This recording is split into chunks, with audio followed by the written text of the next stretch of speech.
Click करके hello दोस्तों, आज हम लोग प्रकाश चैप्टर का ऑब्जेक्टिव क्वेश्चन देखेंगे, जिसमें से पहला क्वेश्चन है, जिस सामग्री से रोशनी यानी लाइट पारित हो सके या पार हो सके उसको क्या कहते हैं। इसका सही आंसर होगा ट्रांसपेरेंट। तो ट्रांसपेरेंट का मतलब होता है पारदर्शी, जिससे प्रकाश इस पार से उस पार पार हो जाता है। इसको देखिए डिटेल में। ऐसी सामग्री जिससे रोशनी बिना बिखरे हुए आर पार हो जाती है पारदर्शी सामग्री कहलाती है। यह प्रकाश का एक महत्वपूर्ण भौतिक गुण है जिसका प्रयोग प्रकाशिकी में किया जाता है।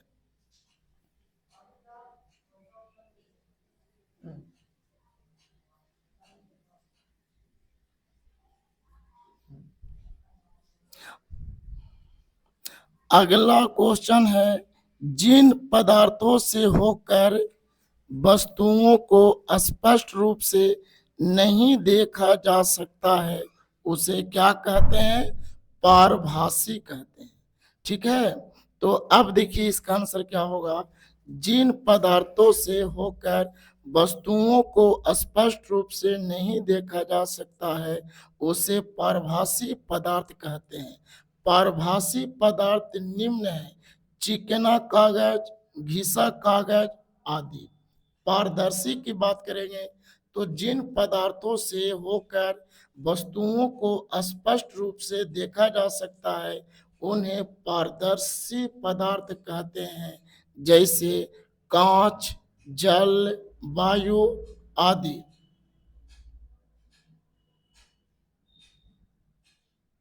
आगे देखेंगे अपारदर्शी।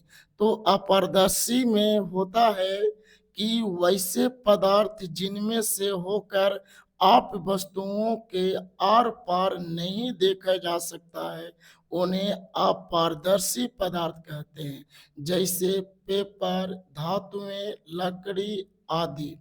अगला क्वेश्चन देखेंगे। अगला क्वेश्चन देखेंगे स्टूडेंट्स कि अगला अगला क्वेश्चन देखेंगे। अगला क्वेश्चन है, टिंडल प्रभाव प्रकाश के किससे संबंधित है? तो ये प्रकाश की अपवर्तन, प्रकाश की प्रकीर्णन से संबंधित है। इसका आंसर होगा टिंडल प्रभाव प्रकाश के प्रकीर्णन से संबंधित है। किसी कोलाइडी विलयन में उपस्थित कणों द्वारा प्रकाश का प्रकीर्णन होने की घटना टिंडल प्रभाव कहते हैं। इस छोटे छोटे निलंबित कणों वाले विलयन द्वारा भी देखा जा सकता है। इस प्रभाव का नाम जॉन टिंडल के नाम पर पड़ा था। आगे बात करेंगे कि अगला क्वेश्चन है कि निर्वात में प्रकाश का वेग कितना होता है? तो जैसा कि हम लोग जानते हैं कि निर्वात में प्रकाश का वेग 3 × 10⁸ मीटर प्रति सेकंड होता है, लेकिन यही क्वेश्चन किलोमीटर पर सेकंड में पूछेगा तो 3 × 10⁵ किलोमीटर प्रति सेकंड होगा। अगला एक्सप्लेनेशन देख लीजिए। प्रकाश एक प्रकार की ऊर्जा है जो विद्युत चुंबकीय तरंग के रूप में संचारित होती है। इसकी तरंग दैर्ध्य 3900 एंगस्ट्रॉम से 7800 एंगस्ट्रॉम के बीच होता है। प्रकाश की चाल विभिन्न माध्यमों में भिन्न भिन्न होती है। निर्वात में प्रकाश की चाल 3 × 10⁸ मीटर प्रति सेकंड होती है, जबकि जल में 2.25 × 10⁸ मीटर प्रति सेकंड, कांच में 2 × 10⁸ मीटर प्रति सेकंड तथा तारपीन के तेल में 2.04 × 10⁸ मीटर प्रति सेकंड होते हैं। अगर अगला क्वेश्चन की बात करेंगे तो क्वेश्चन है कि निर्वात में रोशनी की गति डॉट डॉट मीटर प्रति सेकंड अनुमानित है। तो इसका आंसर वही होगा 3 × 10⁸ मीटर प्रति सेकंड। तो इसका व्याख्या ऊपर वाले प्रश्न में हो चुका है। अगला क्वेश्चन की बात करेंगे तो प्रकाश की गति अधिकतम निम्न में से किस माध्यम में होती है। तो अगर इसको हम बात करेंगे कि निम्न में से किस में होगा, तो इसका सही आंसर होगा निर्वात। इसका सही आंसर होगा निर्वात। तो इसके साथ में देख लीजिए कि निर्वात में प्रकाश की चाल 3 × 10⁸ मीटर प्रति सेकंड होते हैं। साथ में पानी में होता है 2.25 × 10⁸ मीटर प्रति सेकंड। कांच में होता है 2 × 10⁸ मीटर प्रति सेकंड। अगर अगला क्वेश्चन की बात करेंगे तो अगला क्वेश्चन है प्रकाश डॉट डॉट में संचरित प्रकाश डॉट डॉट में संचरित होता है, अर्थात प्रकाश किस रेखा में गमन करता है। तो इसका सही आंसर होगा सीधी रेखा में गमन करता है। इसका एक्सप्लेनेशन है प्रकाश सीधी रेखा में संचरित होता है। प्रकाश एक प्रकार की ऊर्जा है जो विद्युत चुंबकीय तरंग के रूप में संचरित होते हैं। प्रकाश का तरंगदैर्घ्य 3900 एंगस्ट्रॉम से 7800 एंगस्ट्रॉम के बीच होता है। प्रकाश की चाल माध्यम के अपवर्तनांक म्यू पर निर्भर करता है।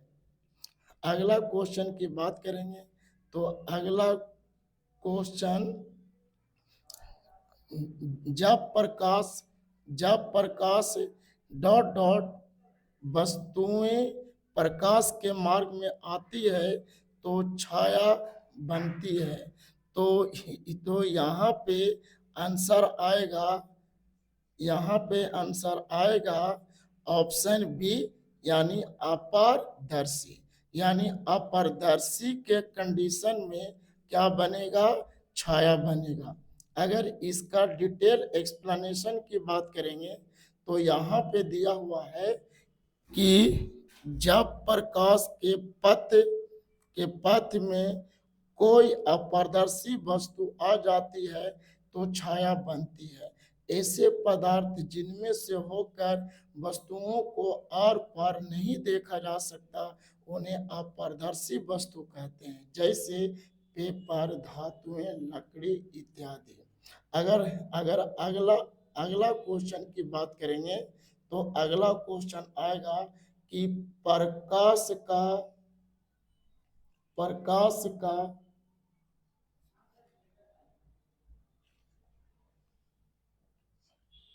अगला क्वेश्चन आएगा कि प्रकाश का क्वांटम सिद्धांत किसके द्वारा प्रदान किया गया था। तो इसका आंसर होगा प्लैंक। इसका आंसर होगा प्लैंक, एक वैज्ञानिक का नाम है। अब इसी के बारे में एक्सप्लेनेशन देखिए। प्रकाश एक क्वांटम सिद्धांत मैक्स प्लैंक ने दिया।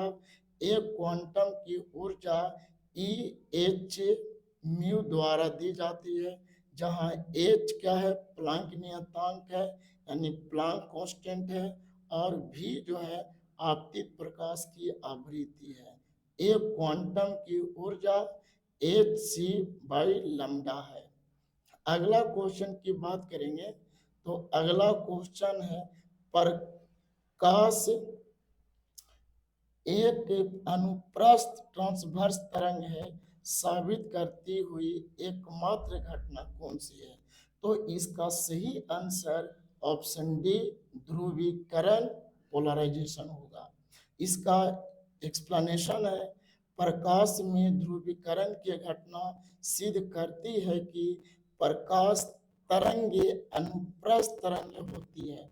ध्रुवन की घटना सिर्फ अनुप्रस्थ तरंगों में ही घटित होती है, जो उनके दोलनों के दिशा से संबंधित होती है। किसी गैस या द्रव में गतिमान ध्वनि तरंगे ध्रुवन का गुण प्रदर्शित नहीं करती है। अगला क्वेश्चन की बात करेंगे तो अगला क्वेश्चन है कि कि ऐसी ऐसी वस्तुएं जो खुद प्रकाश उत्पन्न नहीं करती है उन्हें क्या कहा जाता है? तो इसका सही आंसर होगा ऑप्शन सी, अप्रदीप्त वस्तुएं। इसका एक्सप्लेनेशन है, अप्रदीप्त वस्तुएं वे वस्तुएं होते हैं जो खुद प्रकाश उत्पन्न नहीं करती है, जैसे कुर्सी, मेज, दरवाजा आदि। प्रदीप्त वे वस्तुएं होती है जो स्वयं प्रकाश उत्पन्न करती है, जैसे सूर्य, लालटेन तथा जलती हुई मोमबत्ती आदि। पारदर्शी वस्तुएं वे वस्तुएं हैं जिनके आर पार देखा जा सकता है। पारभासी वस्तु वह वस्तु है जो प्रकाश के कुछ भाग को ही स्वयं से बाहर जाने देती है। यह अगला क्वेश्चन की बात करेंगे तो अगला क्वेश्चन है कि किसी पदार्थ का अपवर्तनांक हवा में प्रकाश की चाल से किस प्रकार संबंधित होता है? तो इसका सही आंसर होगा ऑप्शन डी, अपवर्तनांक बराबर होता है हवा में प्रकाश की चाल बट्टा पदार्थ में प्रकाश की चाल। अगला क्वेश्चन की बात करेंगे तो अगला क्वेश्चन है कि अगला क्वेश्चन है कि वस्तुएं जो वस्तुएं जो अपनी रोशनी स्वयं उत्पादित करती है उसे क्या कहते हैं? तो उस तरीका के वस्तुएं को चमकदार वस्तुएं कहते हैं। तो इस चमकदार वस्तुएं किसे कहते हैं? अब इसका एक्सप्लेनेशन देखिए। वे वस्तुएं जो अपना प्रकाश स्वयं उत्सर्जित करती है उसे चमकदार वस्तु कहते हैं, जैसे सूर्य। वे वस्तुएं जो स्वयं सूर्य की तरह प्रकाश उत्सर्जित करती है उसे दीप्त पिंड कहते हैं। अगला क्वेश्चन की बात करेंगे स्टूडेंट्स तो अगला क्वेश्चन आएगा कि हमें घास का हर रंग हरा दिखाई देता है क्योंकि? इसका आंसर होगा ऑप्शन ए, यह हरे रंग के प्रकाश को वापस हमारी आंखों पर परावर्तित करती है। अगर अगला अगला क्वेश्चन की बात करेंगे तो अगला क्वेश्चन है कि किस साल में ओले रोमर ने इतिहास में पहली बार प्रकाश की गति को मापा था? तो इसका सही आंसर है ऑप्शन बी, 1676। यानी ओले रोमर को ही प्रकाश की चाल का जनक कहा जाता है। प्रकाश की चाल का खोज ओले रोमर नामक वैज्ञानिक ने ही किया था और इन्होंने ने ही बताया था कि निर्वात में प्रकाश की चाल 3 × 10⁸ मीटर प्रति सेकंड होता है। अगला क्वेश्चन की ओर बढ़ेंगे तो अगला क्वेश्चन है सूर्य की रोशनी में हरे रंग का दिखाई देने वाला एक कपड़ा लाल रोशनी में देखे जाने पर काले रंग का दिखाई देना क्यों शुरू होता है? तो इसका सही आंसर है ऑप्शन ए, कपड़ा लाल रंग की तरंग आयाम को पूर्णतः अवशोषित कर लेती है। अगर अगला क्वेश्चन की बात करेंगे तो मिलेगा अंतरिक्ष यान से अंतरिक्ष यात्री को आकाश दिखाई देता है। तो इसका सही आंसर होगा काला। इतना ही देखो ना।